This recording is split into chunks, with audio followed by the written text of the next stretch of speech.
গল্পের নাম মনের গহীনে তুমি। কলমে জান্নাতুল ফেরদৌসী রিমি। দ্বিতীয় পর্ব।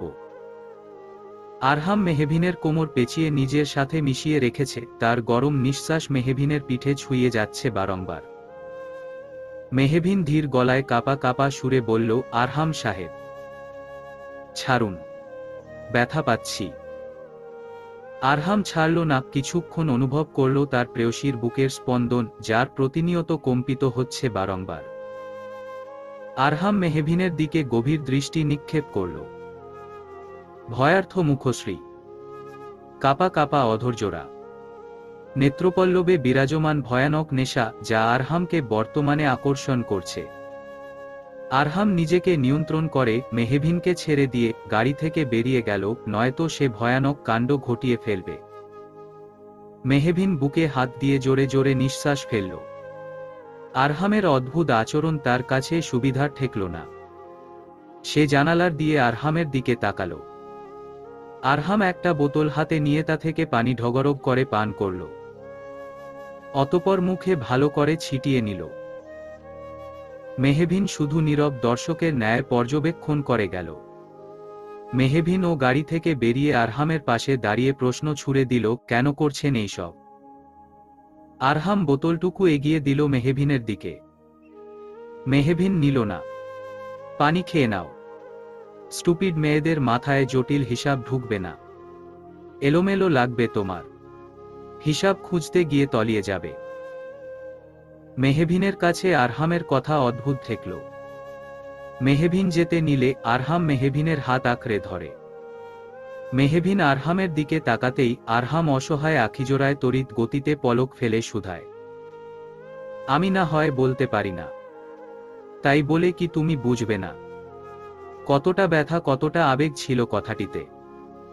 না চাইতেও মেহবিনের আখিজোড়া ছল ছল হয়ে ওঠে। নিজেকে অসহায় লাগছে তার। বুঝতে গিয়েও বুঝতে পারছে না। তার মস্তিষ্কে শুধুমাত্র মায়রা এবং আরহামের ঘনিষ্ঠ মুহূর্তগুলো হাতছানি দিচ্ছে। আরহাম তার হাতজোড়া ছেড়ে দিয়ে হতাশ সুরে বলল, গাড়িতে উঠে পড়ো মেহবিন। মেহবিন দ্বিরুক্তি দেখাল না, চুপচাপ গাড়িতে বসে পড়ল। অন্তু তালুকদার বাড়িতে এসে জানতে পারল মেহবিন বাড়িতে নেই। তাই আরহামের মায়ের অনুমতি নিয়ে সে মেহবিনের ঘরে গিয়ে মেহবিনের ঘরটা ঘুরে দেখছে। আরহামদের বাড়ির প্রতিটি ঘর যেন এক একটা বড় বড় ড্রয়িং রুমের ন্যায়। একসাথে অনেকগুলো মানুষ একটি ঘরে খুবই সহজেই থাকতে পারবে। অন্ত গিয়ে মেহবিনের বারান্দায় দাঁড়িয়ে চারিপাশটা ভালো করে পর্যবেক্ষণ করল। আরিয়ান মেহবিনের ঘরে এসেছিল মেহবিনের সাথে গল্প করতে। মেহবিনকে ঘরে না পেয়ে সে বারান্দার সামনে গিয়ে দেখতে পেল অন্তু অপরদিকে ঘুরে দাঁড়িয়ে আছে। অন্তু এবং মেহবিনের শারীরিক গঠনে কিছুটা মিল থাকায় আরিয়ান অন্তুকে মেহবিন ভেবে আদেশের সুরে বলল, মেহু, তোর একমাত্র এক্স দেবর সারাদিন খাটুনি করে বাসায় ফিরল, অথচ তুই বারান্দায় বসে আছিস। জাগিয়ে আমার জন্যে কফি করে নিয়ে আয়। আরিয়ানের কথায় অন্তুর মাথায় দুষ্টু বুদ্ধি চাপল। আরিয়ানের কথা সে অনেক শুনেছে। সে নাকি কলেজের ক্রাশ বয়। আরিয়ানের গলার স্বর শুনেই সে বুঝে ফেলেছে আরিয়ান স্বয়ং তার পিছনে দাঁড়িয়ে আছে। সে খানিকটা কেশে গলার স্বর কিছুটা চিকন করে শুধালো, অসভ্য ছেলে। এক্স ভাবি হই আর প্রেজেন্ট ভাবি হই। ভাবি তো, তাকে অর্ডার করছিস? এত বড় স্পর্ধা তোর? এখনই পা ধরে মাফ চা, না হলে ফুপিকে গিয়ে তোর নামে নালিশ করিয়ে গালে থাপ্পড় খাওয়াবো। কথাটি বলে মাফ চাওয়ানোর জন্যে অন্তু নিজের পা পিছন থেকেই বাড়িয়ে দেয়। আরিয়ান গলার স্বর শুনে অনায়াসে বুঝতে পারে মেহবিন নয়, তার সাথে অন্তু ফাজলামি করেছে। রাহেলার থেকে শুনেছিল সে মেহবিনের সাথে দেখা করতে অন্তু এসেছে। আরিয়ান ও দুষ্টুমি করে বলে উঠে, এক্স ভাবি যেহেতু বলেছে তাহলে মাফ তো চাইতেন হয়। কথাটি বলেই আরিয়ান পিছন থেকে অন্তুর পা ধরে টেনে ধরে। টান সামলাতে না পেরে মেঝেতে পড়ে গিয়ে কোমরে হাত দিয়ে মাগো বলে চেঁচিয়ে উঠে অন্তু। খিলখিলিয়ে হেসে উঠে আরিয়ান। অন্তু এক মুহূর্তের জন্যে স্তব্ধ হয়ে যায় আরিয়ানের হাসিমাখা মুখশ্রীখানা দেখে। ফর্সা গালের ছোট্ট একটি অংশে একটি তিল দৃশ্যমান, যা হাসলে সুস্পষ্ট হয়ে ওঠে। বেশ সুন্দর লাগে দৃশ্যটি। ছেলেদের বুঝি হাসলে এত সুন্দর লাগে?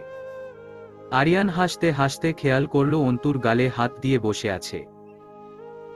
আরিয়ান কিছুটা ঝুঁকে অন্তুর মাথা আলতো করে মেরে বলল, আরিয়ান হাসান তালুকদারের সাথে চালাকি করে লাভ নেই মিস, বুঝলে? আরিয়ানের কথার মাঝেই মেহবিন তার ঘরে প্রবেশ করে আরিয়ান এবং অন্তুকে মেঝেতে দেখে প্রশ্ন করে, অন্তু তুই কখন এলি? আর আরিয়ান তোরা এইভাবে মেঝেতে কি করছিস? আরিয়ান দ্রুত উঠে যায়। মেহবিন হাত ধরে অন্তু উঠে দাঁড়ায়। আরিয়ান হাসতে হাসতে জবাব দেয়, তোর গাধা বান্ধবী দ্য গ্রেট আরিয়ান হাসান তালুকদারকে বোকা বানাতে চেয়েছিল, কিন্তু নিজেই বোকা বনে গেছে। জাস্ট আ ব্লাডি ফুল। রাগে ফুঁসতে ফুঁসতে অন্তু মাথা নিচু করে চেঁচিয়ে জবাব দেয়, আমাকে একদম অপমান করবেন না আরিয়ান ভাইয়া।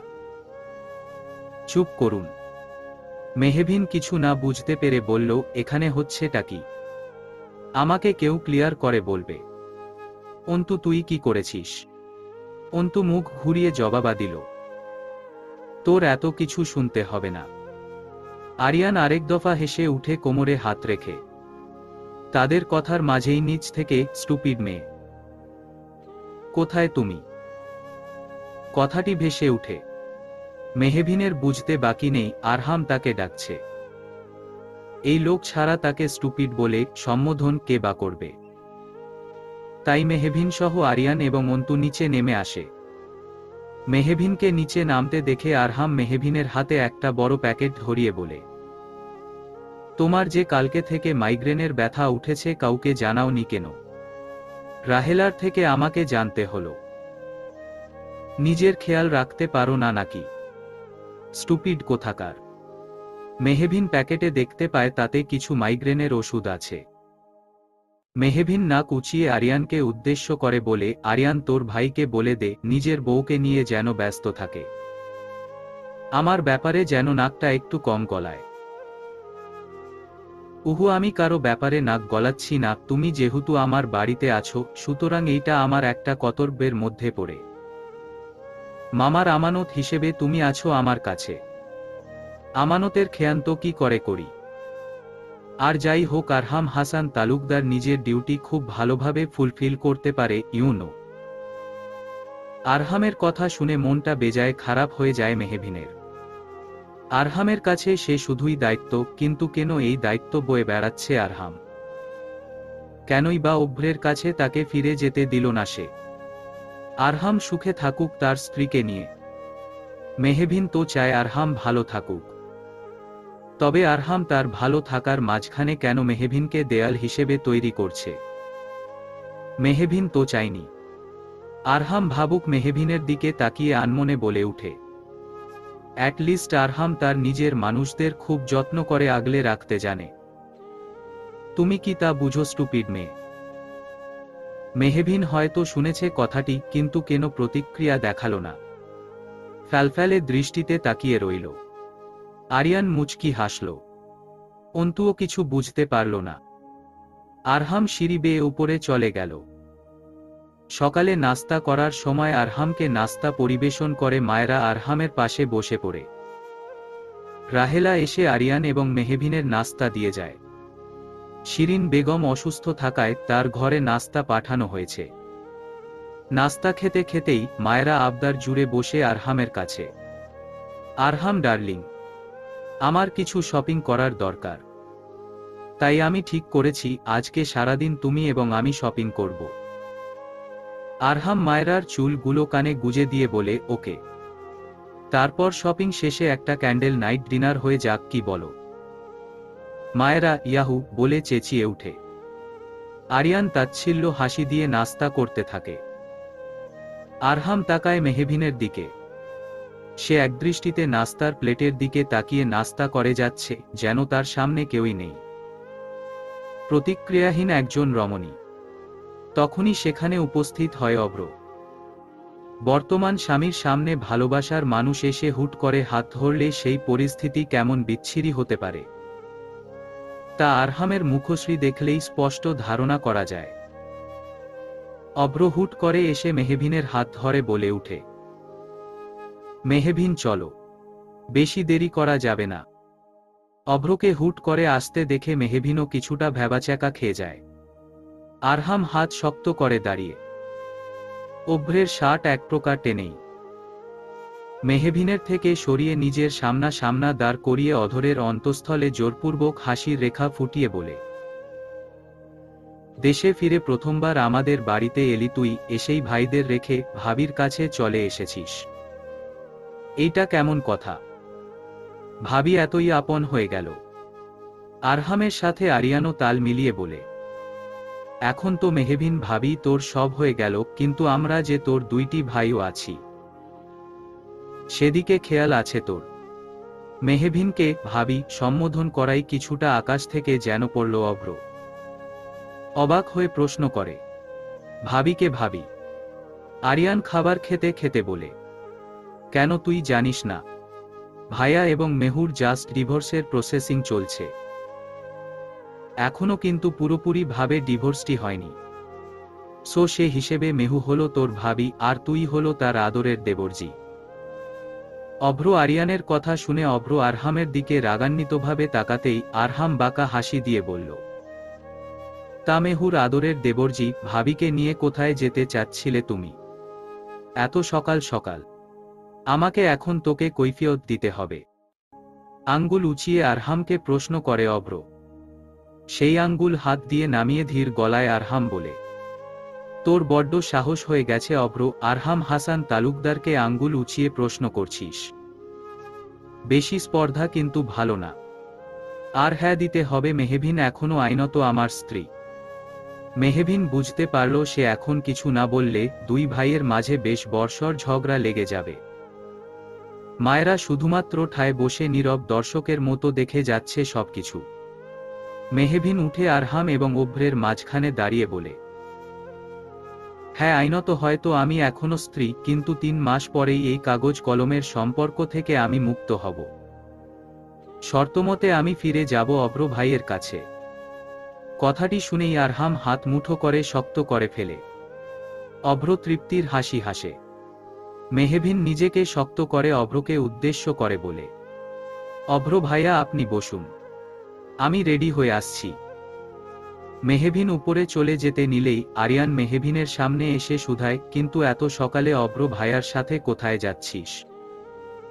আমার কিছু বই কিনতে পুরান ঢাকার দিকে যেতে হবে, এত দূরে একা যাব না। তাই অভ্র ভাইয়াকে বললাম, তাছাড়া আমাদের তো কিছুটা সময় কাটানো প্রয়োজন বিয়ের আগে, তাই না? কথাটি বলেই সোজা উপরে চলে গেল মেহবিন। একটিবার আরহামের দিকে ফিরেও তাকালো না।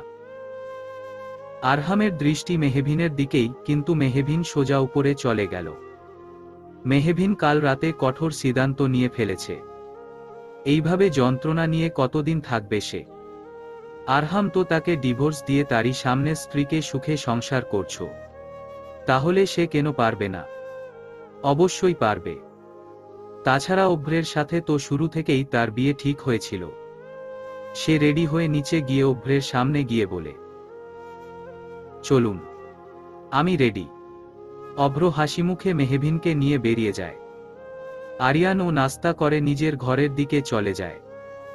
সে বুঝতে পারছে তার ভাইয়ের মনে কতটা ভয়ঙ্কর দুর্যোগ চলছে। না পারছে রইতে, না পারছে সইতে। আরহাম তার হাতে থাকা গ্লাসটা ফেলে দিয়ে উপরে চলে যায়। সে চাইলেই এখন মেহবিনকে আটকাতে পারত, কিন্তু সে পারবে না। এতেই মেহবিনেরই ক্ষতি হতে পারে। চারদিকে শত্রুপক্ষ নজরে রেখেছে সবকিছু। আরহাম জানালা দিয়ে দেখতে পেল মেহবিন এবং অভ্র এক প্রকার হাসতে হাসতেই বেরিয়ে যাচ্ছে। অভ্রের গাড়িতে উঠে যায় মেহবিন।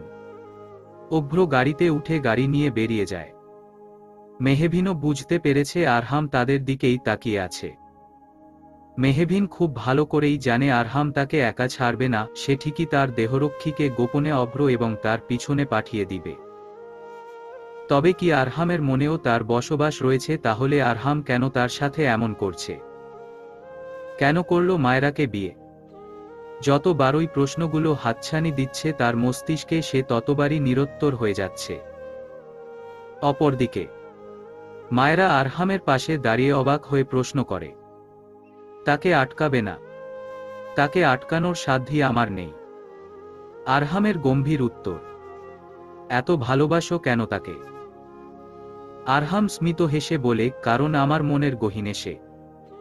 আমার মনের গহীনে শুধু তারই বসবাস। কথাটি বলেই আরহাম বেরিয়ে যায়। আরহাম তার স্টাডি রুমে গিয়ে তার বক্স থেকে একটা চিঠিটি বের করে। চিঠি বললে ভুল হবে, এক প্রকার হুমকির চিঠি পায় সে। মেহবিন এবং তার বিয়ের দিনই।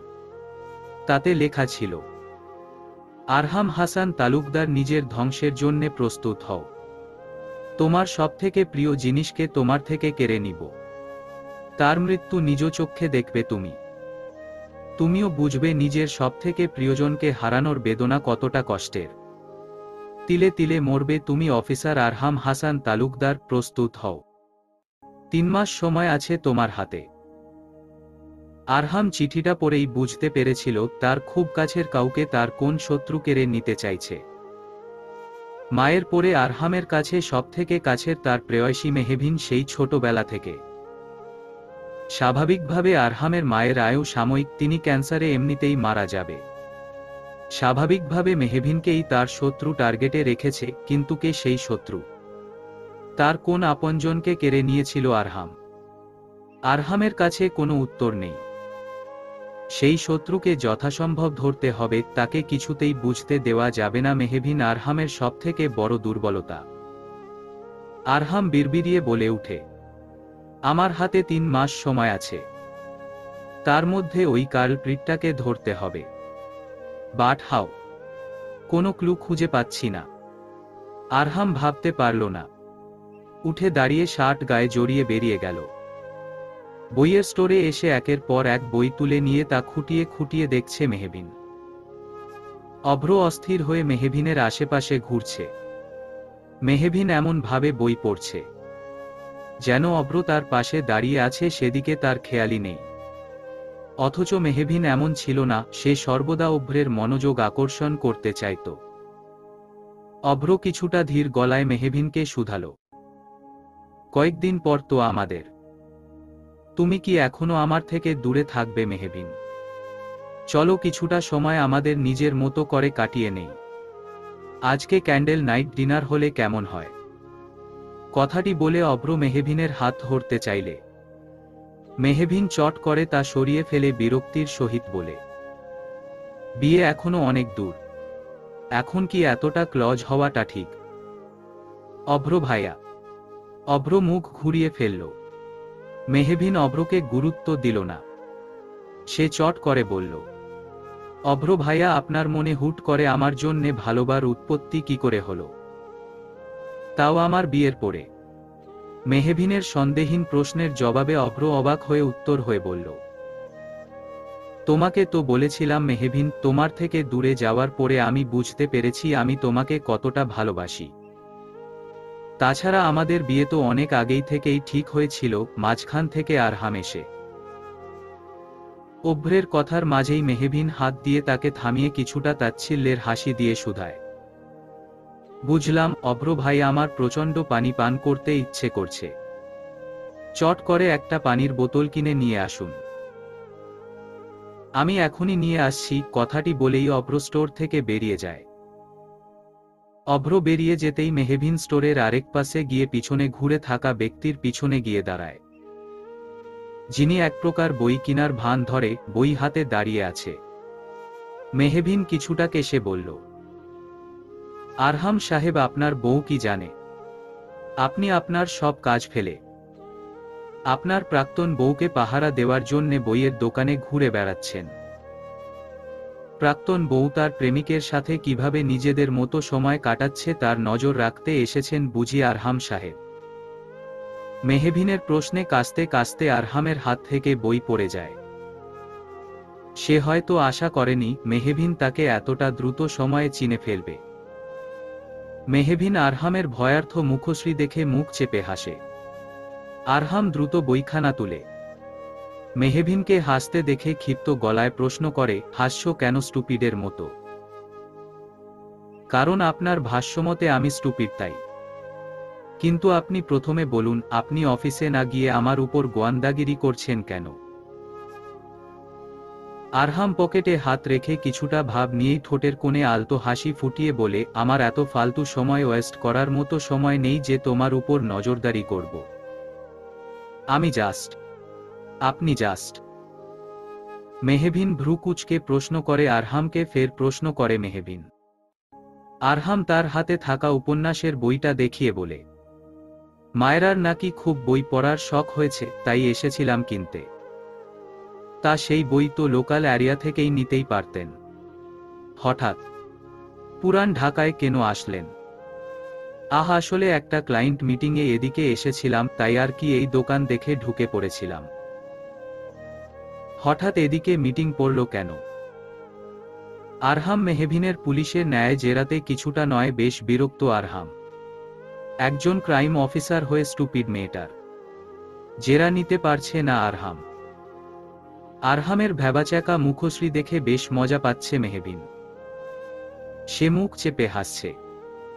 আরহাম আঙ্গুল তাক করে মেহবিনকে কিছু বলার পূর্বেই সেখানে বোতল হাতে নিয়ে অভ্র উপস্থিত হয়। আরহামকে যেন এই মুহূর্তে দেখে বেশ অবাক সে।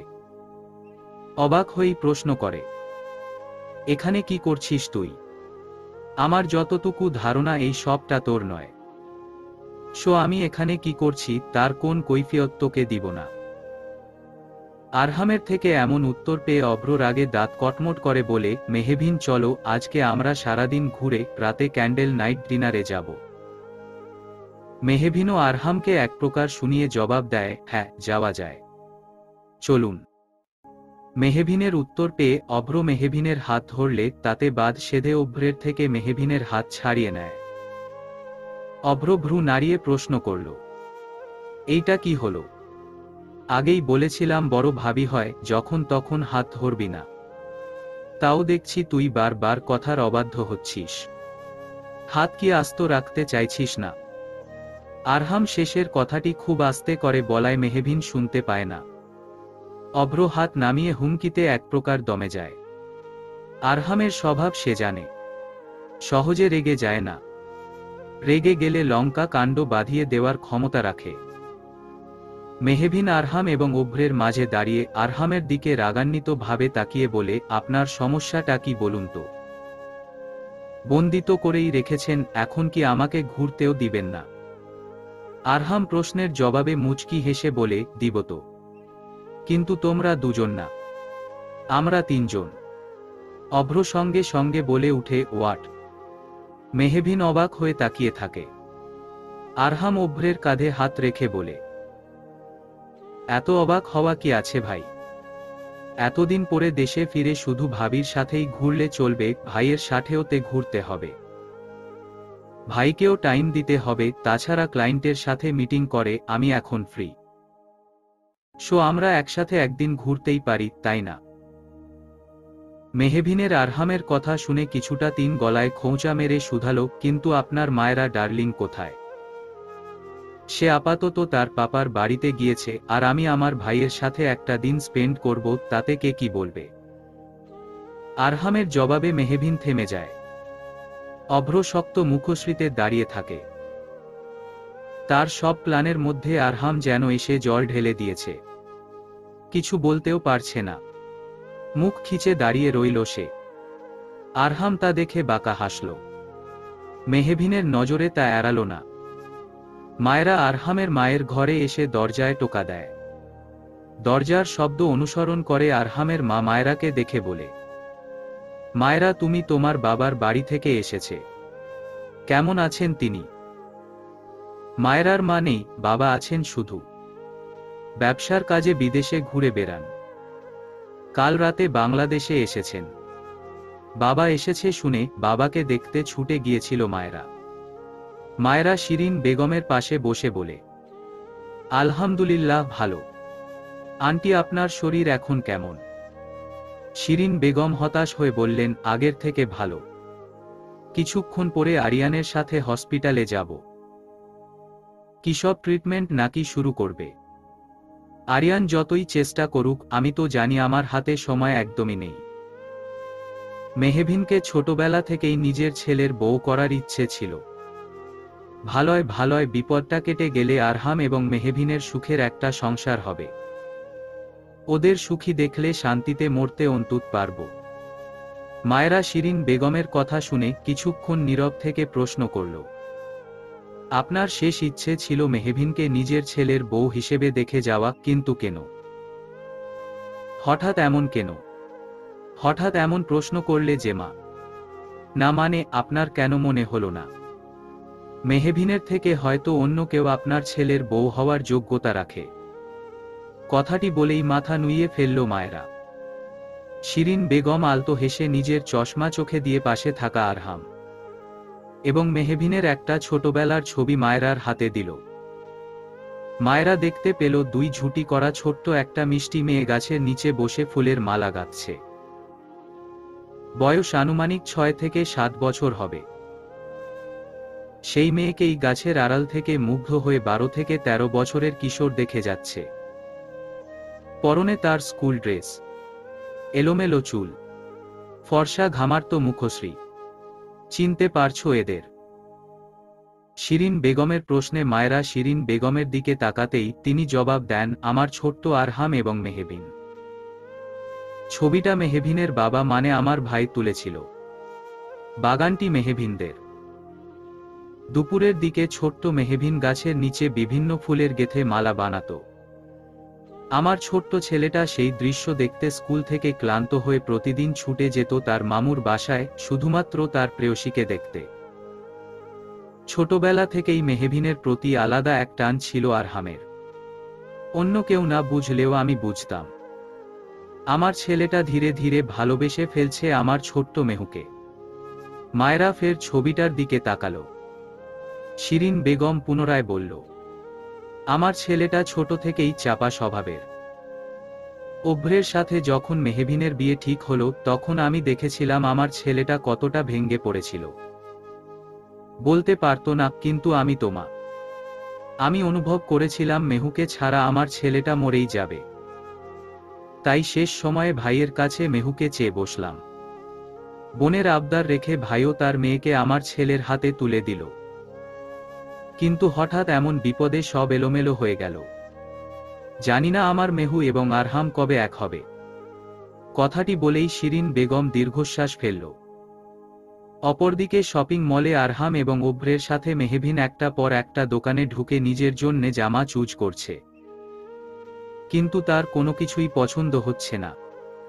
অভ্র কোনো জামা পছন্দ করে দিলেই আরহাম এক প্রকার নাক ছিটকে তা প্রত্যাখ্যান করে দিয়ে বলে, ছিহ, তোর চয়েজ এত বাজে। এইসব রং স্টুপিড মেয়েকে একদম মানাবে না। মেহবিনেরও অভ্রের পছন্দ করা জামাগুলো তেমন পছন্দ হয়নি। তা তার মুখশ্রী দেখলেই বোঝা যাচ্ছে। অভ্র কোমরে হাত রেখে বলে, তাহলে কোন রং মানাবে মেহবিনকে? আরহাম তার পাশে থাকা একটা টকটকে সবুজ বারের লাল টকটকে মেহবিনের গায়ে জড়িয়ে ধরে মেহবিনকে আয়নার সামনে দাঁড় করিয়ে বলে, দেখো মেয়ে, তোমায় লাল শাড়িতে খুব সুন্দর লাগছে। তোমাকে লাল শাড়ি পরলে বউ বউ লাগবে। আয়নায় নিজেকে দেখে মেহবিনের অধরের কোণে তৃপ্তির হাসি ফুটে উঠে, যার অর্থ তার পছন্দ হয়েছে।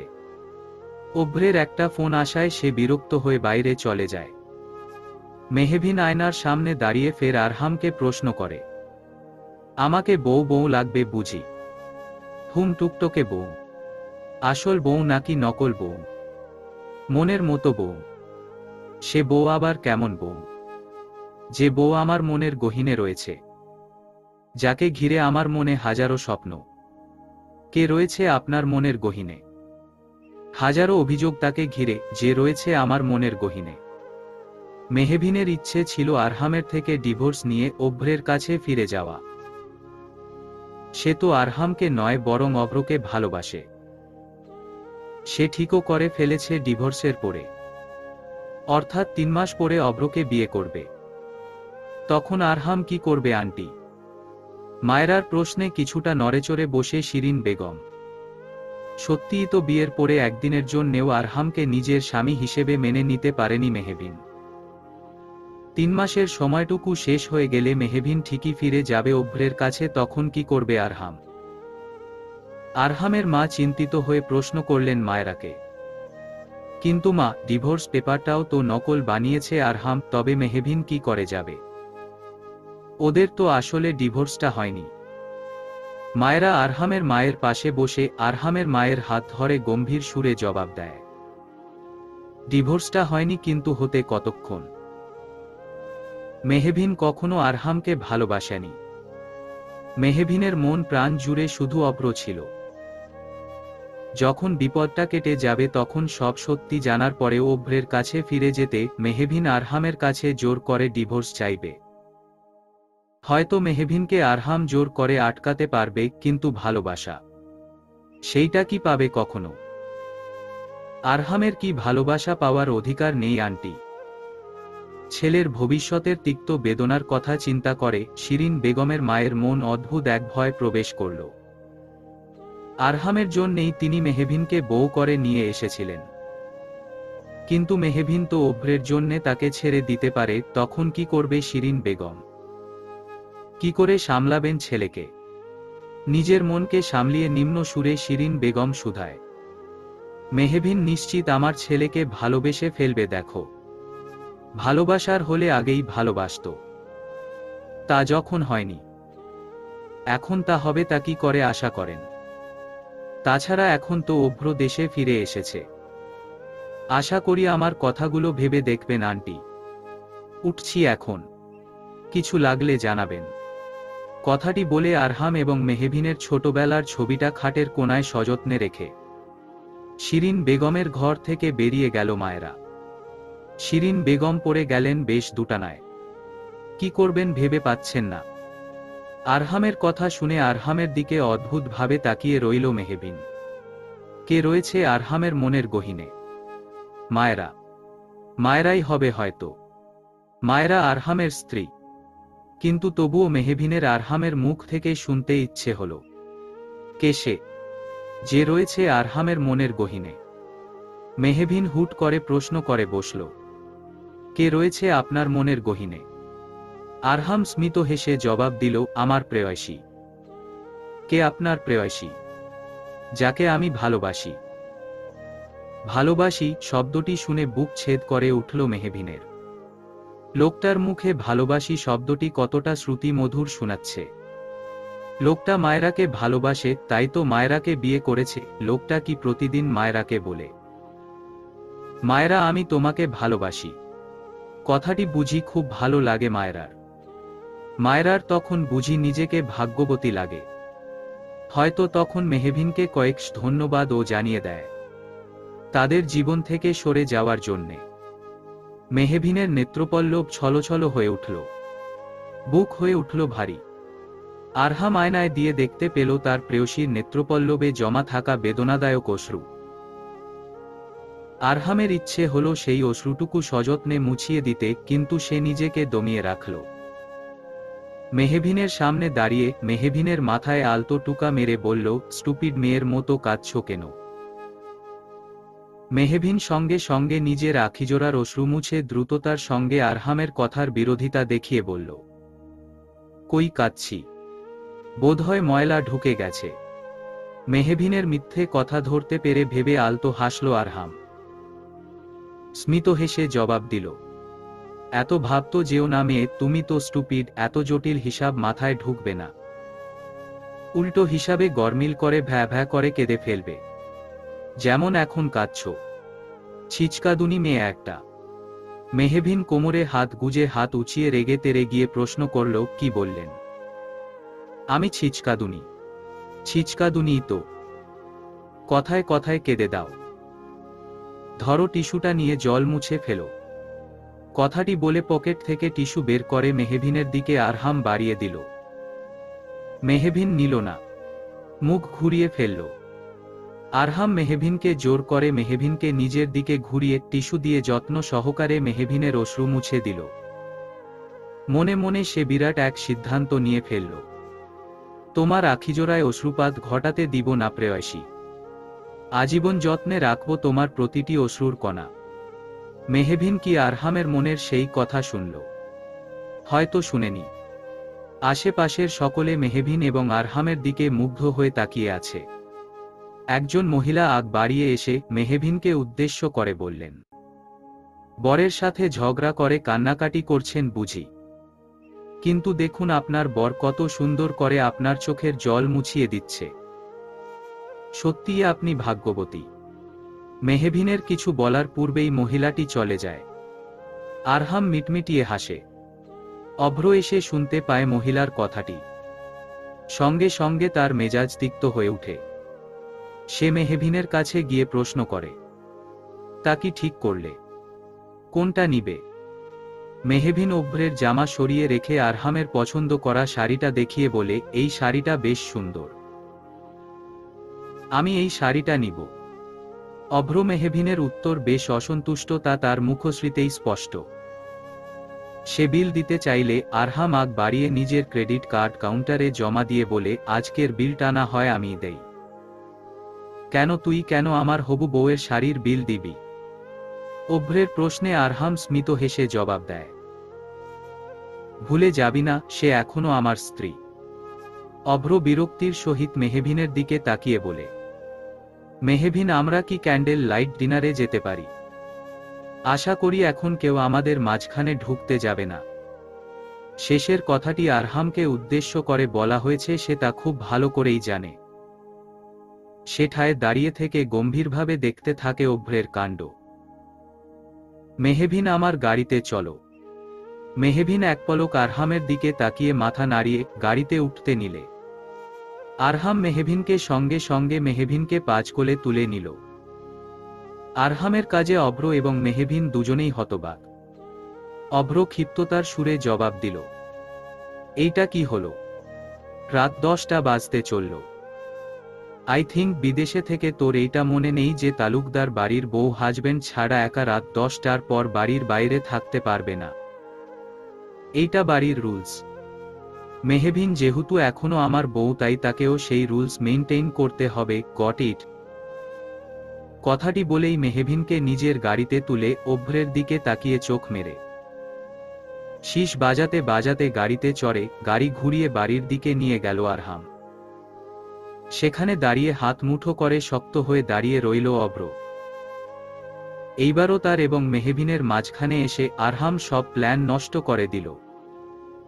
অপরদিকে শিরিন বেগমের ঘর থেকে বেরিয়ে মায়েরা বারান্দায় এসে দাঁড়াল। সে শিরিন বেগমকে এতগুলো কথা কেন বলল জানে না, হয়তো সে কাজটি ঠিক করেনি, কিন্তু সে কি করবে?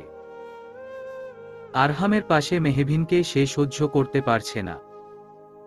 সে জানে আরহাম মেহবিনকে ভালোবাসে, তবে সে কেন সহ্য করতে পারছে না তাদের একসাথে।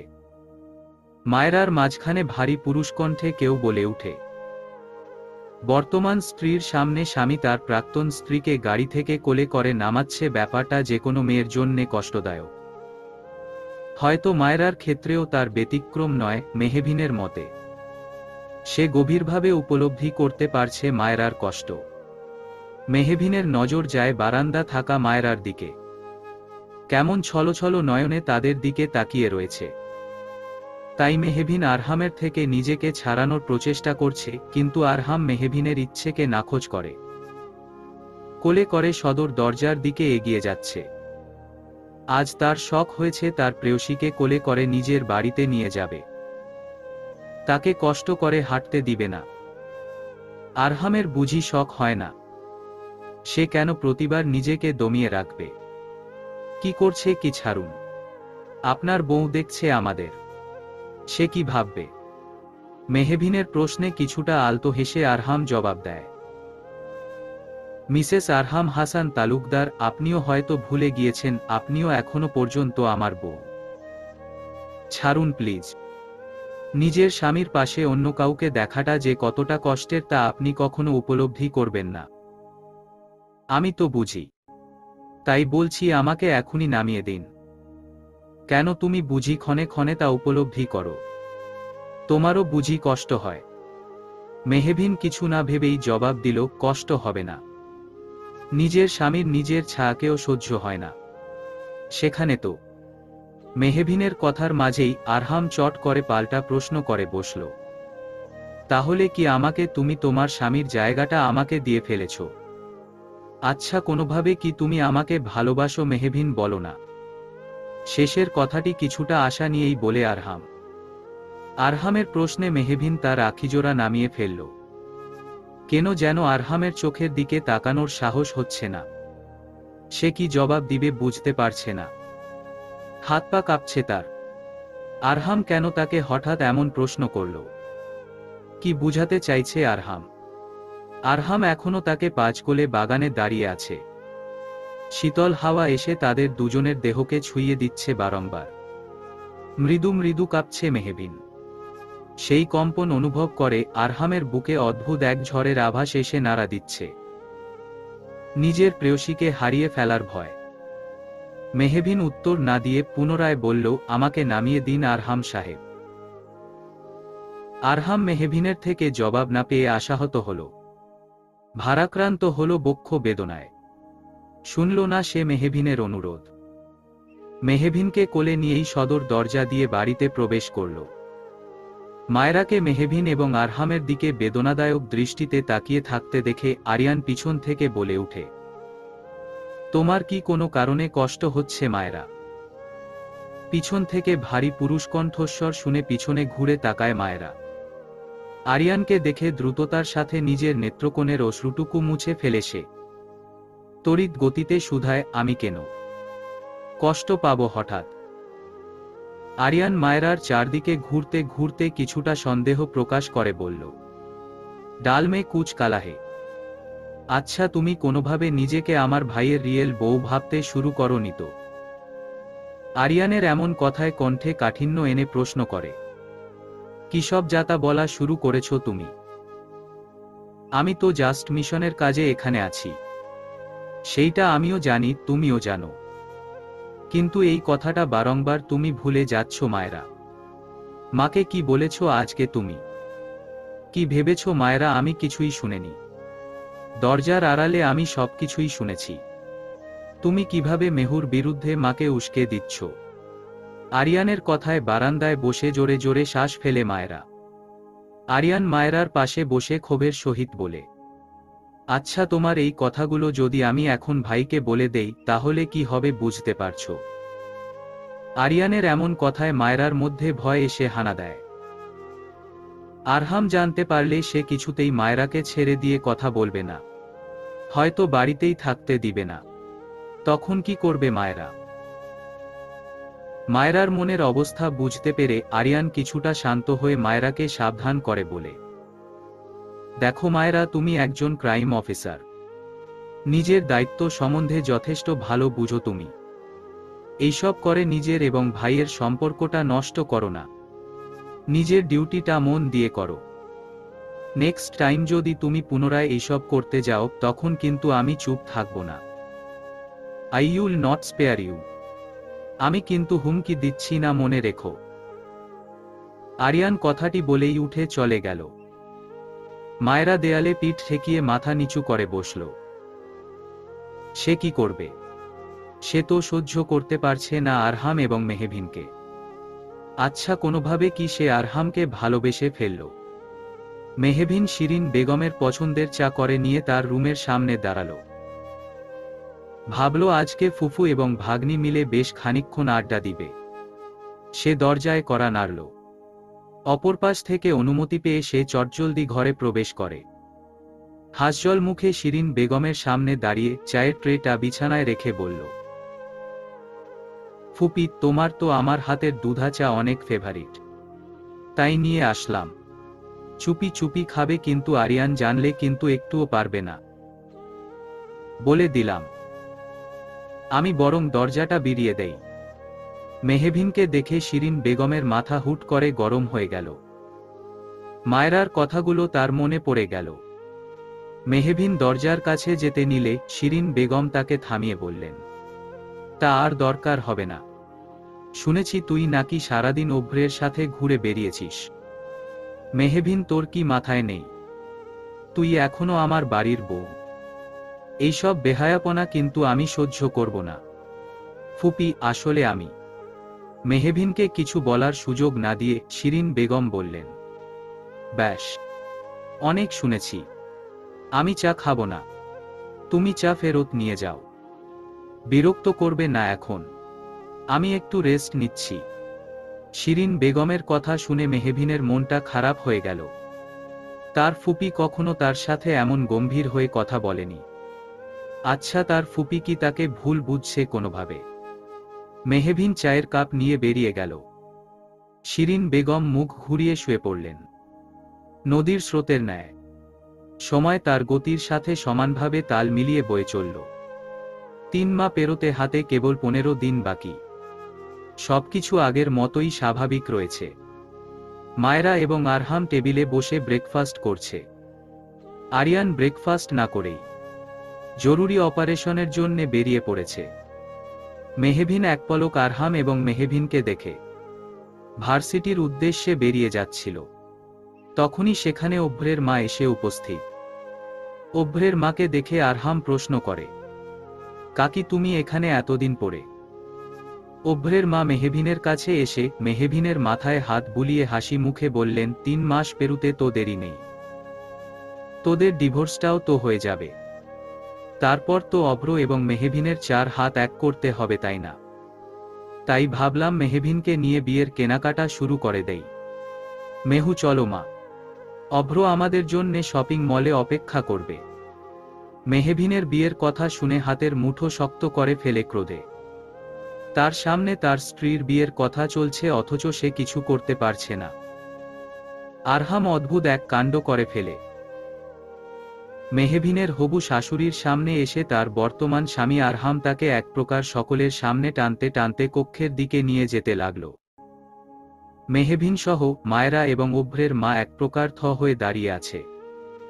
মেহবিনকে তার ঘরে এনে দরজা কিছুটা ভিড়িয়ে দিয়ে মেহবিনের সামনে রক্তচক্ষু নিয়ে দাঁড়ায় আরহাম।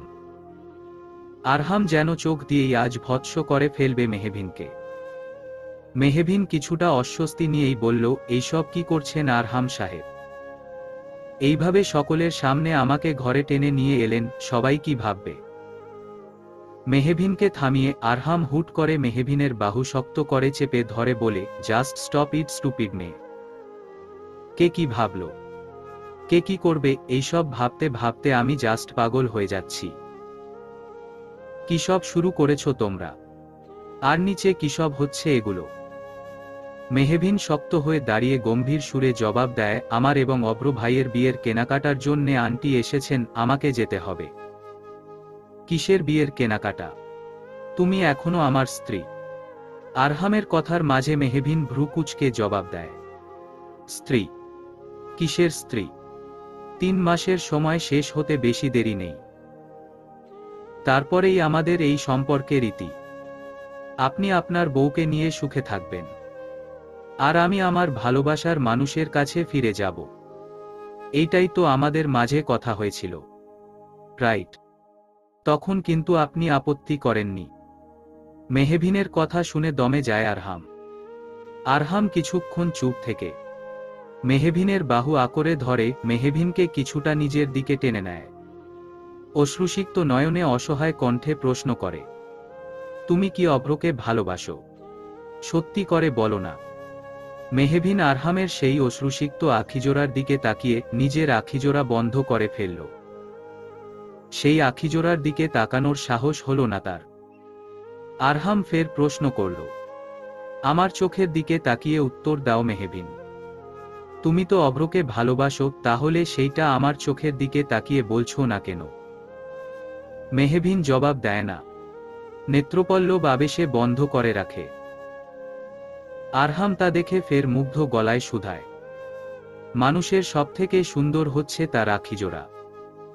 সেই আখিজোড়া নিবন্ধ থাকলেও বুঝি কাউকে এতটা স্নিগ্ধ লাগে, তোমাকে না দেখলে বুঝতাম না মেয়ে।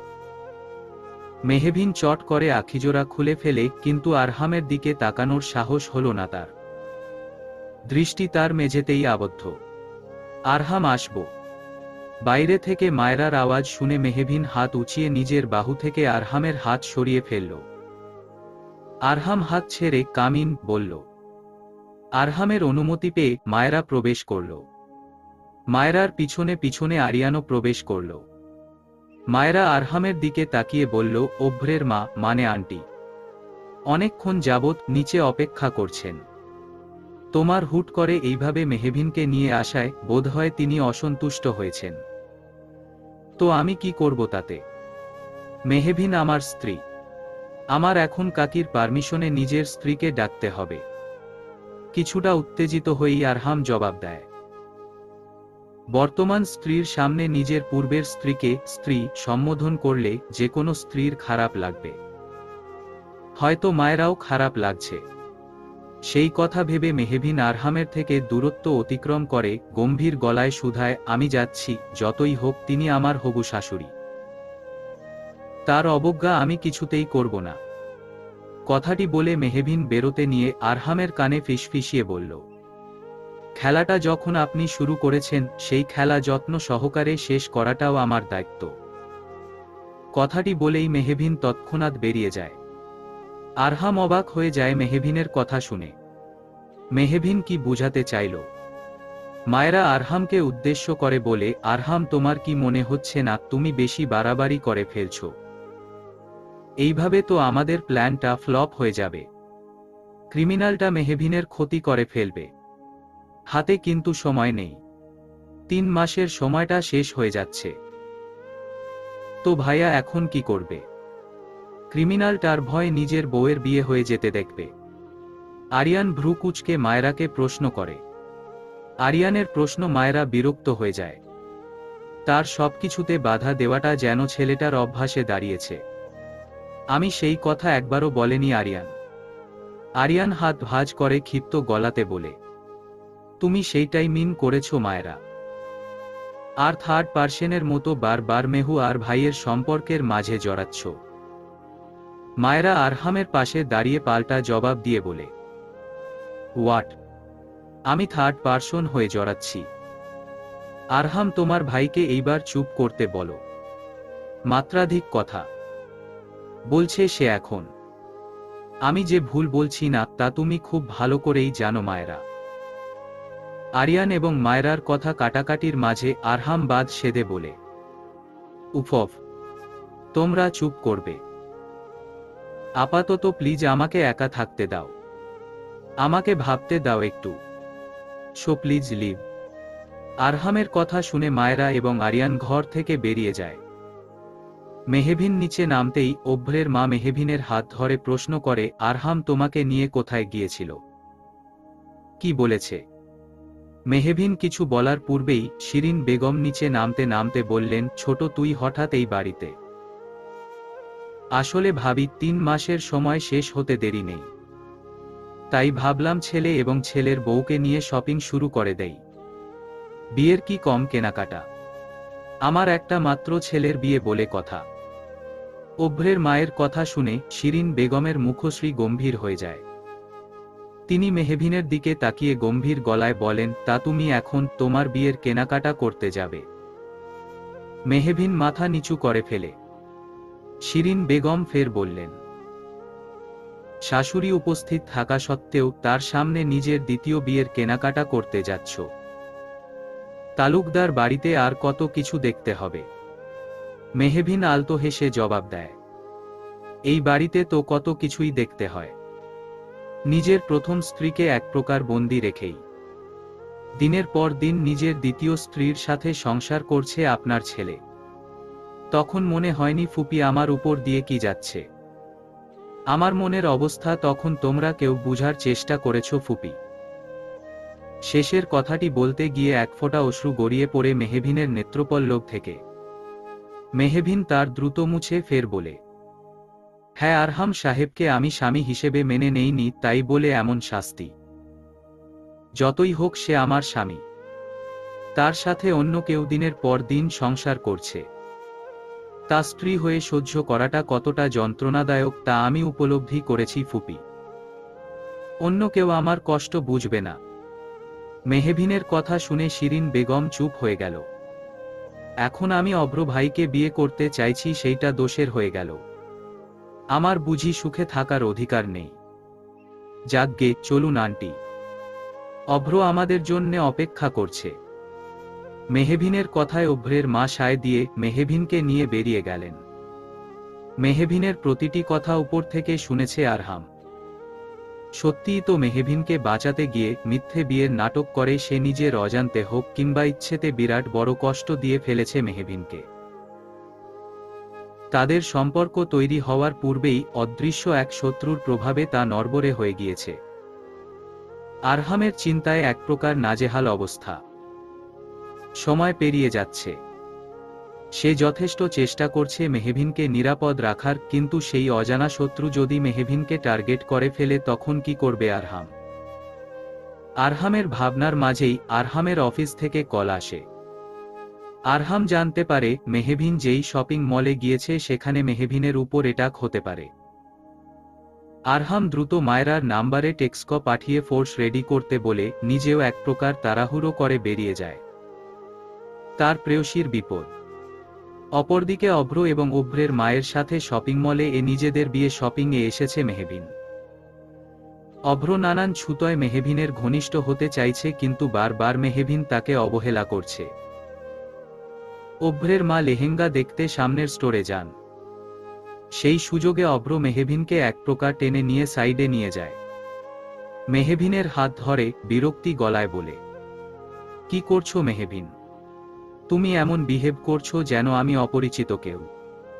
কয়েকদিন পর আমাদের বিয়ে, আমরা একজন আরেকজন ভালোবাসি, অথচ তুমি আমার সাথে আনকমফোর্টেবল ফিল করছো। মেহবিন নিজের হাত ছাড়াতে ছাড়াতে ক্ষিপ্ত গলায় বলে, অভ্র ভাই, ভুলে যাবেন না, আমাদের বিয়ে এখনো হয়নি। আমার হাত ছাড়ুন বলছি। না, আমি ছাড়ব না। তুমি তো আগে এমন ছিলে না মেহবিন, এখন এমন করছো কেন? আমার দিকে তাকাও মেহু, তুমি তো আমাকে ভালোবাসো তাই না? অভ্র মেহবিনের গালে হাত রেখে বলতে থাকে কথাগুলো বারবার। মেহবিন কিছুটা অনুনয়ের সুরেই বলে, আমার ভালো লাগছে না অভ্র ভাই, আমাকে ছাড়ুন আপনি। উপস, খুব খারাপ লাগছে বুঝি? আরহাম ধরলে তো তখন ঠিকই ভালো লাগে, আমি স্পর্শ করলেই বুঝি তখন খারাপ লাগে। অভ্রের নোংরা কথা শুনে নিজেকে জোর করে ছাড়িয়ে অভ্রের দিকে আঙ্গুল তাক করে মেহবিন উঁচু গলায় বলে, নিজের সাথে আরহাম সাহেবের তুলনা করবেন না, তিনি আমার husband.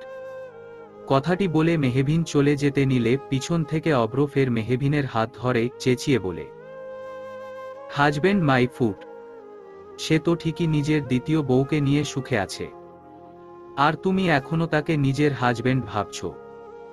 How fool you are Mehbin. তখনই সেখানে আবির্ভাব ঘটে। আরহামের সামনে অন্য ছেলে তার স্ত্রীকে স্পর্শ করেছে জোর করে, তা দেখে নিজের নিয়ন্ত্রণ একেবারে হারিয়ে ফেলে সে অভ্রের থেকে মেহবিনকে ছাড়িয়ে নেয়। আরহামকে দেখে এক মুহূর্তের জন্যে তৃপ্তির হাসি দেয় মেহবিন। ভরসা পায় সে, যেন আরহামকে এখন তার সবথেকে প্রয়োজন ছিল। আরহাম অভ্রের শার্টের কলার ধরে অভ্রের নাক বরাবর ঘুষি দেয়। সঙ্গে সঙ্গে অভ্র ছিটকে মাটিতে পড়ে যায়। আরহাম উগ্র মেজাজে হুঙ্কার ছেড়ে বলে, how dare you, you bloody. আমার ওয়াইফকে তার পারমিশন ছাড়া টাচ করার। অনেক সহ্য করেছি অভ্র তোর নাটক, নাও ইনাফ ইজ ইনাফ। বলেই আরহাম ফের অভ্রকে মারতে গেলে অভ্র পাছে আরহামকে আঘাত করে বলে, কিসের বউ তোর? নিজে দ্বিতীয় বউ নিয়ে সমানে মেহবিনের সামনে সংসার করছি, তার বেলায় কিছু না। তখন কি আমরা কেউ তোর ব্যাপারে হস্তক্ষেপ করেছি? তাহলে তুই কেন আমার এবং আমার হবু বউয়ের ব্যাপারে বারবার ঢুকছিস? আরহাম কথাটি শুনে অভ্রের শার্টের কলার ঝাঁকিয়ে বলে, কতবার বলবো তোকে, মেহু এখনো আমার স্ত্রী। কিছুক্ষণের মাঝেই বিষয়টি হাতাহাতির পর্যায়ে চলে যায়। উৎসুক জনতার ভিড় জমিয়ে দুই ভাইয়ের মারামারি বেশ উৎসাহের সাথে ভিড় জমিয়ে দেখছে, যেন তারা বেশ মজা পাচ্ছে। আরহামের সাথে অভ্র একদমই পেরে উঠছে না। বিশাল দেহির শারীরিক গঠনে বেশ কিছুটা এগিয়ে আরহাম। তাছাড়া সে একজন ট্রেনিং প্রাপ্ত স্পাই অফিসার। তার সাথে মারামারিতে পেরে ওঠা সাধারণ মানুষের জন্যে বেশ কঠিন ব্যাপার। মেহবিন আরহামের রাগে ভয়েস শিউরে উঠেছে। আরহামের এমন ভয়ঙ্কর রাগের সাথে কখনো পরিচিত হয়নি মেহবিন। তবুও মেহবিন ক্ষীণ সাহস জুগিয়ে আরহামের সামনে গিয়ে আরহামকে টেনে ধরে বলল, থামুন আরহাম সাহেব, কি করছেন কি? স্টুপিড মেয়ে, আমার সামনে থেকে এখনই সরে যাও, না হলে তোমাকেও। কিন্তু না হলে আমাকেও? কি আমাকেও মারবেন বুঝি? মারুন তবে। তবুও এইভাবে শপিং মলে দুই ভাই মারামারি করে লোক হাসাবেন না প্লিজ। মেহবিনের কথা শুনে নিজের হাত গুটিয়ে নেয় আরহাম। তবুও তীব্র ক্ষোভ নিয়ে রাগে ফুঁসতে ফুঁসতে অভ্রের দিকে ভয়ঙ্কর দৃষ্টিতে তাকিয়ে থাকে। অভ্রের মা এসে নিজের ছেলে রক্তাক্ত অবস্থায় দেখে সঙ্গে সঙ্গে ছেলেকে তুলে দাঁড় করান তিনি। আতঙ্কিত গলায় শুধায়, অভ্র বাবা, তোর এই অবস্থা হলো কি করে? তিনি কথাটি বলেই আরহামের দিকে নজর দেন। তার বুঝতে বাকি থাকে না ঘটনাটি আসলে কি ঘটেছে।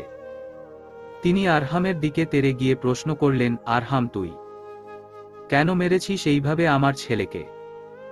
আরহাম সঙ্গে সঙ্গে জবাব দিয়ে বলো, তা তোমার সুপ্তকেই জিজ্ঞাসা করো কাকি। আমি লাস্টবারের মতো ওয়ার্ন করে দিলাম, আমার ওয়াইফের সাথে কোনোরকম অভদ্রতা আমি সহ্য করব না। আজকে তো মেরেছি, নেক্সট টাইম একেবারে। আরহাম কিছু বলার পূর্বেই মায়েরা সেখানে উপস্থিত হয়ে আরহামের হাত ধরে আড়ালে নিয়ে যায়। আরহাম আড়ালে এসে মায়েরার হাত ছাড়িয়ে নেয়। তার মস্তিষ্কে ভয়ঙ্কর রাগ চেপে বসেছে। সে মেহবিনের বিপদের খবর শুনে শপিং মলে এসে যখন দেখতে পায় অভ্র মেহবিনের ইচ্ছের বিরুদ্ধে মেহবিনকে বাজেভাবে স্পর্শ করার প্রচেষ্টা করছে, তখন সে তার নিয়ন্ত্রণ করে ফেলল। আরহাম, এইসব কি শুরু করেছ তুমি? ভুলে গেলে শপিং মলে শত্রুগুলো রয়েছে? তো কি করতাম আমি? ওই রাস্কেলটা আমার প্রেয়সীর দিকে হাত বাড়িয়েছে, ভাবতে পারছো তুমি? আমার ভালোবাসার দিকে, অথচ আমি চুপচাপ দাঁড়িয়ে থাকতাম। কথাটি বলেই জোরে জোরে নিঃশ্বাস ফেলে দেয়ালে সজোরে আঘাত করে আরহাম। নিস্তব্ধ পরিবেশ, অশান্ত পরিবেশ মুহূর্তের মধ্যেই যেন পিন নীরবতায় পরিপূর্ণ হয়ে গেল। মায়েরা জানে আরহাম মেহবিনকে ভালোবাসে, তবুও তার মন সায় দিতে চায় না। বারংবার শুধু যেন ঠাউরায়, আরহাম, আমাকে ভালোবাসলে কি খুব অন্যায় হয়ে যেত? দেখো আমি তোমাকে কতটা ভালোবাসি, অথচ তুমি বুঝতেও চাও না। কিন্তু আফসোস, চাইলেও সেই কথাগুলো মায়েরা বলতে পারবে না। কথাগুলো রয়ে যাবে মায়েরার মনের গহীনে আজীবন। মেহবিন অভ্রের দিকে হাত বাড়িয়ে তাকে উঠতে সাহায্য করল। অভ্রের মা মেহবিনের দিকে তাকিয়ে বললেন, তোমাকেও বলি বাপু, তোমার হবু স্বামীকে তোমার সামনে মেরাই যাচ্ছে, অথচ তুমি চুপ ছিলে। অভ্র মাটি থেকে উঠতে উঠতে তার মায়ের কথাকে দ্বিরুক্তি জানিয়ে বলে, আহ মা, তুমি মেহবিনকে কিছু বলো না। কথাটি বলেই অভ্র মেহবিনের দিকে তাকিয়ে আলতো হেসে জবাব দিল, তুমি বাড়ি যাবে তো? চলো তোমাকে পৌঁছে দেই। অভ্রের মা ছেলের দিকে অবাক হয়ে তাকিয়ে রইলেন। তার ছেলেটা এতটা শান্ত কি করে? মেহবিন কিছুটা ইতস্ত হয়ে বলল, আপনার তো নাক বেয়ে রক্ত গড়িয়ে পড়ছে, আপনি হসপিটালে চলুন। অভ্র তার নাকে হাত দিয়ে আলতো হেসে জবাব দেয়, ও কিছু না, আগে চলো তোমাকে পৌঁছে দেই। কিন্তু তোর তো অবস্থা খারাপ অভ্র, আগে হসপিটালে যাই। মায়ের কথা শুনে অভ্র কিছুটা নিম্ন গলায় মেহবিনের দিকে তাকিয়ে শুধায়, আরহাম আবারও চলে আসতে পারে, আমাদের একসাথে দেখে আবারও প্রবলেম ক্রিয়েট করতে পারে। তার থেকে বরং মেহবিন তুমি বাসায় চলে যাও, আমি আমার ড্রাইভারকে তোমার সঙ্গে পাঠিয়ে দিচ্ছি। আমি মায়ের সাথে হসপিটালে যাচ্ছি। ঠিক আছে, কিন্তু আমি একাই যেতে পারবো, আপনি নিশ্চিন্তে যান। সিউর। পৌঁছে আমাকে কল করে জানিও। মেহবিন মাথা নাড়িয়ে সায় জানিয়ে দ্রুত স্থান ত্যাগ করে। মেহবিন চলে যেতেই অভ্র কাউকে ফোন করে বলে, পেপারস রেডি করুন, যত তাড়াতাড়ি সম্ভব যেন সবকিছু হয়ে যায়। আমি কিছু শুনতে চাইছি না। কথাটি বলেই অভ্র ফোনটা কট করে কেটে দিল। অভ্রের মা ছেলের দিকে প্রশ্ন করলেন, কাকে ফোন করেছিলি? উকিলকে। মেহবিন এবং আরহামের ডিভোর্স পেপার যত তাড়াতাড়ি সম্ভব তৈরি হয়ে যাবে। 3 মাসের আগেই আমি মেহবিনকে বিয়ে করব। কি বলছিস কি? মা, তুমি যত তাড়াতাড়ি সম্ভব বিয়ের আয়োজন শুরু করে দাও। কথাটি বলে নিজের ঠোঁটের কোণে লেগে থাকা রক্তটুকু মুছে ফেলে অভ্র বাঁকা হাসে। আজকে তাকে সকলের সামনে অপদস্থ করে আরহাম যেন তার জেদকে 3 গুণ বাড়িয়ে দিয়েছে। এখন যে কোনো মূল্যে সে মেহবিনকে আরহামের থেকে কেড়ে নিবে। অভ্র বিড়বিড়িয়ে বলে। Arham Hasan Talukdar, get ready for the twist. এইবার কিন্তু আমি হারব না। পিনপিন নীরবতা ভেঙ্গে মায়েরা চট করে আরহামকে ঝাঁকিয়ে বলে, আরহাম, তুমি কি একটা কথা ভেবেছ? ক্রিমিনালরা মেহবিনের ক্ষতি করার জন্যে শপিং মলেই রয়েছে, এন্ড তুমি আজকে যা কাণ্ড করলে, আমি ডেম সিউর ওরা এখন সবটা বুঝে গিয়েছে। ওরা কিন্তু মেহবিনের ক্ষতি করে ফেলতে পারে যে কোনো সময়ে। মায়েরার কথাগুলো গুরুত্ব সহকারে শুনে হাতের মুঠো করে তৎক্ষণাৎ বলে আরহাম, লেটস মুভ মায়েরা। আমার মেহবিনকে বাঁচাতে হবে। আরিয়ান গাড়ি নিয়ে বেরিয়েছিল হসপিটালের উদ্দেশ্যে। মাঝপথে মেহবিনের বেস্ট ফ্রেন্ড অন্তুকে দাঁড়িয়ে থাকতে দেখে ব্রেক কষে গাড়ি থেকে বেরিয়ে অন্তুর সামনে দাঁড়িয়ে প্রশ্ন করে, এই কাঠফাটা রোদে দাঁড়িয়ে কি করছো? আরিয়ানের গলার স্বর শুনে তৎক্ষণাৎ মাথা উঁচু করে কিছুটা ক্লান্ত সুরে উত্তর দেয়, ভার্সিটি শেষে বাসের জন্যে অনেকক্ষণ যাবৎ অপেক্ষা করছিলাম, কিন্তু পাইনি, তাই হেঁটেই বাড়ি ফিরছিলাম। এসো, আমি তোমাকে পৌঁছে দিচ্ছি। অন্তু তাতে দ্বিরুক্তি জানিয়ে বলে, না, তার দরকার হবে না, আমি একাই চলে যেতে পারবো। কথাটি বলে হাঁটতে গিয়ে হুট করে মাথা ঘুরিয়ে হোঁচট খাওয়ার পূর্বেই আরিয়ান অন্তুকে ধরে ফেলে। আরিয়ান শাসনের সুরে বলে, বেশি কথা বলবে না, তোমার অবস্থা ভালো না, গরমে ঘেমে বোধহয় প্রেশারটা লো হয়ে গিয়েছে, এই অবস্থায় একা মোটেও তোমার জন্যে ঠিক নয়। অন্তু কিছুটা ইতস্তত হয়ে নিজেকে আরিয়ানের থেকে সরিয়ে গভীর কণ্ঠে জবাব দিল, আমাকে নিয়ে আপনার এত না ভাবলেও চলবে।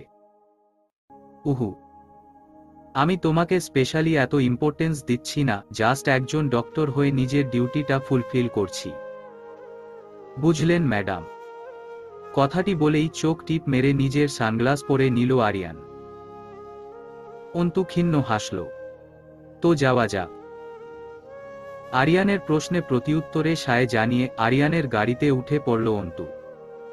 আরিয়ান গাড়িটা ঘুরিয়ে নিল। হয়তো দুজনের মধ্যেই সূক্ষ্ম এক অনুভূতি মনের গহীনে নাড়া দিচ্ছে। আরহাম আজকে যা করেছে তাতে আরহামকে যথেষ্ট অস্বাভাবিক ঠেকেছে মেহবিনের কাছে। নিজে বিয়ে করে দিনের পর দিন সুখে কাটাবে, অথচ মেহবিনকে অভ্রের পাশে সহ্য করতে পারবে না, এ কেমন কথা? কিন্তু আরহাম যখন তাকে সকলের সামনে মেহবিনকে নিজের স্ত্রী সম্বোধন করে প্রতিবাদ করেছিল, তখন এক মুহূর্তের জন্য এক ভালো লাগার শীতল হাওয়া বইছিল মেহবিনের অন্তর জুড়ে। মেহবিনের ভাবনার মাঝেই সে বিকট এক আওয়াজ শুনে কানে হাত রেখে মাটিতে বসে পড়ে। এই আওয়াজ সে আরহামের বাড়িতেও শুনেছিল। গুলির ভয়ঙ্কর এক আওয়াজ। পরক্ষণেই দ্বিতীয়বার সেই একই আওয়াজ হয়। দূর থেকে ধেয়ে আসে রিভলভার থেকে ছোড়া গুলি। আমি আপনাকে ডিভোর্স দিতে চাই আরহাম সাহেব। 3 মাস তো হয়েই গেল, আশা করি এখন আপনি আমাকে আটকাবেন না। হসপিটালে বেডে শুয়ে থাকা মেহবিনের মুখে ডিভোর্স নামক তিক্ত শব্দ শুনে আরহাম কিছুক্ষণের জন্যে স্তব্ধ হয়ে গেল। তার মনে পড়ে গেল সকালে ঘটে যাওয়া ঘটনার কথা। মেহবিনের দিকে গুলি ছুড়তেই আরহাম দ্রুত এসে মেহবিনকে নিজের বুকের সাথে মিশিয়ে পাশে সরিয়ে আনে। ফলে গুলি গাছ ভেদ করে ঠেকে যায়। মায়েরা এবং অন্যান্য পুলিশেরা সেই দুর্বৃত্তদের পিছে ধাওয়া করলেও তারা দ্রুত গাড়ি নিয়ে পালিয়ে যায়। মায়েরাও পাছে গিয়ে দূর থেকে সেই দুর্বৃত্তদের গাড়ির উদ্দেশ্য গুলি ছুড়ে। মেহবিনের গুলি মারামারি কিছুই সহ্য হচ্ছিল না। সে ফের অজ্ঞান হয়ে আরহামের বুকেই লুটিয়ে পড়ে। আরহাম মেহবিন অজ্ঞান হয়েছে শুনে হাত ছেড়ে অন্য অফিসারকে গাড়ি বের করতে বলে। মেহবিনের পাঁচকোলে তুলে নিয়ে আরহাম গাড়ি নিয়ে রওনা হয় হসপিটালের উদ্দেশ্যে এবং বারংবার অস্থির হয়ে বিড়বিড়িয়ে আওড়াতে থাকে, তোমার কিচ্ছু হবে না প্রেয়সী, তোমার আরহাম সাহেব থাকতে তোমার কিচ্ছু হবে না। পথে যেতে যেতে আরহাম আরিয়ানকে দ্রুত হসপিটালে চলে আসতে বলে। দুর্বৃত্তদের ধরতে না পেরে মায়েরাও অন্য গাড়ি নিয়ে হসপিটালের উদ্দেশ্য রওনা দেয়। আরিয়ান দ্রুত পায়ে হেঁটে হসপিটালে প্রবেশ করে। আরিয়ানের সাথে অন্তুও হসপিটালে আসে। নিজের প্রাণের প্রিয় বেস্ট ফ্রেন্ডের এমন অবস্থা সম্পর্কে অবগত হয়ে নিজেকে দমিয়ে রাখতে পারেনি সে। অসুস্থ শরীর নিয়েই ছুটে চলে এসেছে, যদিও আরিয়ান বেশ কয়েকবার মানা করেছিল, কিন্তু সে নাকচ করে দেয় আরিয়ানের আদেশ।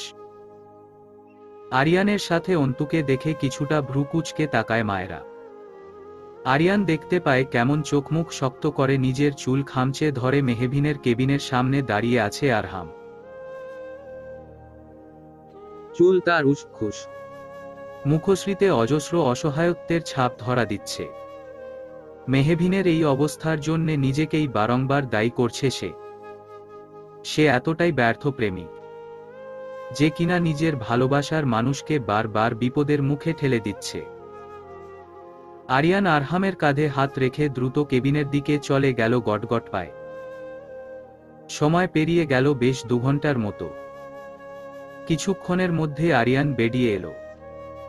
আরহামকে ব্যস্ত হতে দেখে চোখের ইশারায় সব আছে ইঙ্গিত দিয়ে শান্ত করল আরিয়ান। অন্তু সর্বপ্রথম ছুটে এসে প্রশ্ন ঠাউরায়, আমার মেহু, সে কেমন আছে আরিয়ান ভাইয়া? আমি তো চিন্তায় চিন্তায় একেবারে অসুস্থ হয়ে যাচ্ছি। আরিয়ান আলতো হাসল। সত্যি অন্তু মেয়েটা যথেষ্ট ভালো, বেশ ভালোবাসে নিজের বেস্ট ফ্রেন্ডকে। আরিয়ান তাকে আশ্বাস দিয়ে জানালো, don't be panicked, everything is okay now. আসলে এইসব মারামারি থেকে মেহুর ছোটবেলা থেকেই একটা ফোবিয়া কাজ করে, তাই সে বারংবার অজ্ঞান হয়ে পড়ছে। আর তুমি এত টেনশন নিও না, রিল্যাক্স হও, না হলে তুমি আরো অসুস্থ হয়ে পড়বে। আরিয়ানের কথা শুনে কিছুটা নিশ্চিন্ত হল অন্তু। আরিয়ান অতঃপর আরহামের কাছে কাঁধে হাত রেখে বলল, ভাইয়া তুই ভেতরে যাবি, ভেতরে গিয়ে দেখবি মেহুকে, চাইলে এখন গিয়ে দেখা করতে পারিস। আরহাম যেন এতক্ষণ যাবত এই অনুমতির অপেক্ষাতেই ছিল। আরহাম দ্রুত পায়ে দরজা ঠেলে কেবিনে প্রবেশ করে। ঘুমন্ত অবস্থায় তার মায়াবী প্রেয়সীকে দেখে বুকে হাত রাখল সে। ফ্যাকাশে ঘুমন্ত মুখশ্রীতে হুট করে জানালার কাছ থেকে ভেদ করে আসা এক ফালি সূর্যের রোশনি দিয়ে আলোকিত করে গেল। কি অপূর্ব সেই সৌন্দর্য! আরহাম এক মুহূর্তের জন্যে তার প্রেয়সীর সেই সৌন্দর্যে মোহিত হয়ে ললাটে ভালোবাসার গভীর স্পর্শ একে দিল। পরক্ষণেই মেহবিনের হাত আকরে ধরে ভেজা গলায় বলল, সব আমার দোষ, আমার জন্যেই তোমার এই দশা। আমি তোমার যোগ্য নই মেহু, আমার ভালোবাসা তোমাকে শুধু পুড়িয়ে ছারখার করবে। কিন্তু আমি তো আমার ভালোবাসা দিয়ে তোমাকে সুখের সাগরে ভাসাতে চেয়েছিলাম, তবে আজ কেন সব উল্টে গেল বলতে পারো প্রেয়সী? আরহামের কথা বাইরে থেকে শুনছিল মায়েরা এবং আরিয়ান। মায়েরা অবশেষে না পেরে ভিতরে প্রবেশ করে বলল, নিজেকে দোষ দিও না আরহাম, আমরা সবাই জানি তুমি কতটা ভালোবাসো মেহবিনকে, আর আজকে যা হয়েছে তাতে তোমার সত্যিই হাত নেই। সত্যিই তো কে বা নিজের ভালোবাসার মানুষের অসম্মান বসে বসে দেখবে। তুমি নিজের জায়গায় একদম ঠিক আছো। আরিয়ান ও মায়েরার সঙ্গে তাল মিলিয়ে সায় দিয়ে বলল, একদম ঠিক ভাই, আমরা জানি তুই মেহুকে কতটা ভালোবাসিস। মেহুকে তোর শত্রুদের নজরে পড়তে দিবি না বলে গোপনে নিজেদের সিক্রেট মিশন চালিয়ে যাবি বলে মায়েরার সাথে মিথ্যে বিয়ের নাটকও করলি। এতটাকে ভালোবাসবে বল। আরহাম নিরুত্তর। অন্তু কেবিনের বাইরেই দাঁড়িয়ে সব শুনছিল। সেও প্রবেশ করে কেবিনে। আরহামের নেত্রকোনা বেয়ে এক ফোঁটা জল গিয়ে মেহবিনের হাতের পিঠে পড়ল। তৎক্ষণাৎ আলতো ভাবে নিজের আখিজোড়া মেলে তাকালো মেহবিন। মেহবিনকে চোখ খুলতে দেখে আরহাম মেহবিনের গালে হাত রেখে কিছুটা উচ্ছ্বাসিত হয়ে প্রশ্ন করে, তুমি ঠিক আছো মেহবিন? এখন কেমন লাগছে? মেহবিন কি মনে করে যেন আরহামের হাত থেকে নিজের হাত ছাড়িয়ে নিল। অতঃপর গম্ভীর স্বরে জবাব দিল, আমি ঠিক আছি। আমাকে নিয়ে না ভাবলেও চলবে আপনার। আরহাম কিছু বলতে নিলেই তখন ডিভোর্স নামক ভয়ঙ্কর প্রস্তাব ছুড়ে দেয় মেহবিন। আরহাম তখন চেয়েও পক্ষান্তরে কোনরূপ উত্তর দিতে পারেনি। মেহবিনের হুট করে ডিভোর্স নামক কঠিন তিক্ত প্রস্তাবের কোন সঠিক কারণ খুঁজে পাচ্ছে না আরিয়ান কিংবা মায়রা। আরিয়ান এবং মায়রা কিছু বলতে নিলে হাত দিয়ে থামিয়ে দেয় আরহাম। কিছুটা শান্ত থেকেই সে শুধায়, ঠিক আছে, তবে তুমি আপাতত রেস্ট নাও মেহবিন। আমি বাড়ি যেতে চাই আরহাম সাহেব। মেহবিনের কথায় আরিয়ান তাকে বাড়ি ফিরিয়ে নিয়ে যাওয়ার বাকি সব ফর্মালিটি পূরণ করে। অতঃপর অন্তুকে বিদায় জানিয়ে মেহবিনকে নিয়ে বাড়ি ফিরে আসে সকলে। অপরদিকে অন্ধকার রুমে দাঁড়িয়ে আছে দামি কাতান শাড়ি পরিহিত একজন অর্ধবয়স্ক মহিলা। চোখে তার মোটা ফ্রেমের চশমা। সেই অচেনা মহিলা আরহাম এবং মেহবিনের বাবার ছবির মাঝখানে মেহবিনের ছবি রেখে দিয়ে কিছুক্ষণ যাবৎ পর্যবেক্ষণ করল। কিছুক্ষণ পর একজন ছেলে এসে বলল, আপাতত আমরা শুধু সন্দেহ করছিলাম, কিন্তু আমাদের গোপন চরের থেকে সলিড খবর পেয়েছি আরহাম এবং মায়রার বিয়ে সম্পূর্ণ বানায়ট। মহিলাটি ক্ষীণ হেসে জবাব দিলেন, আই নো ভেরি ওয়েল। এত কিছু করেও কি লাভ হলো আরহাম? তোমার দুর্বলতা আমরা জেনে গিয়েছি। আকবর হোসেন অর্থাৎ মেহবিনের বাবা এবং আরহামের থেকে একসাথে প্রতিশোধ নেওয়ার সব থেকে বড় হাতিয়ার হচ্ছে মেহবিন।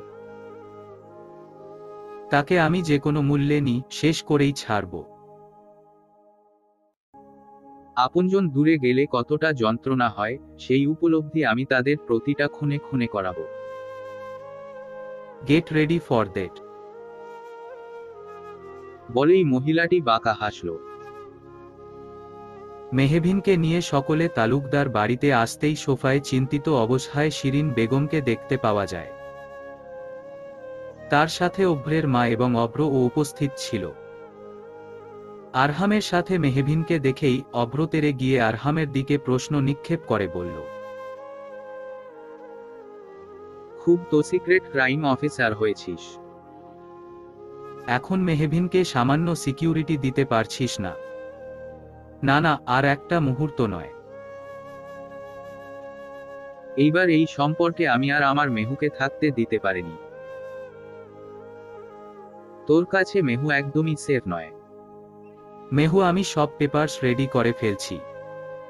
বলেই অভ্র ডিভোর্স পেপার বের করে মেহবিনের সামনে তুলে ধরে।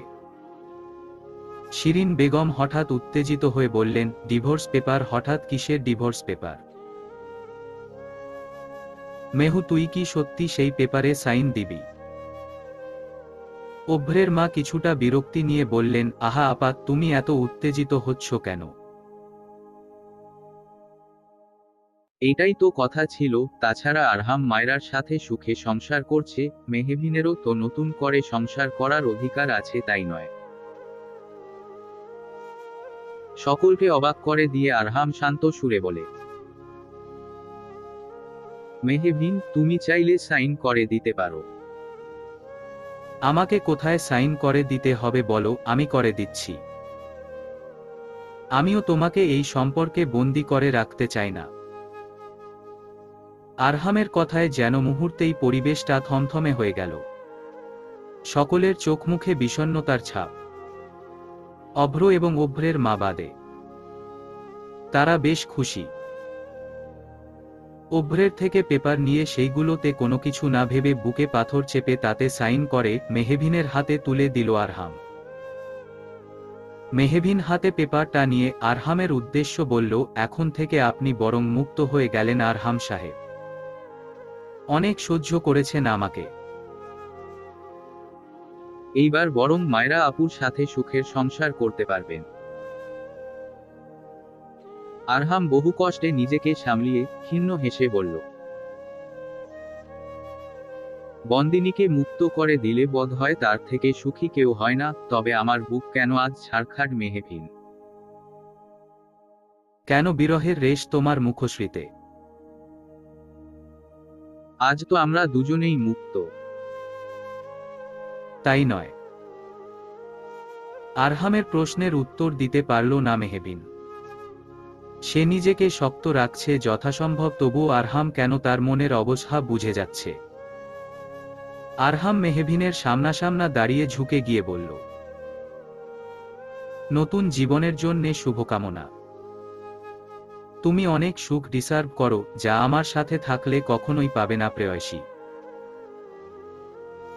তোমার কষ্ট দেখার চেয়ে আমাদের বিচ্ছেদই শ্রেয়।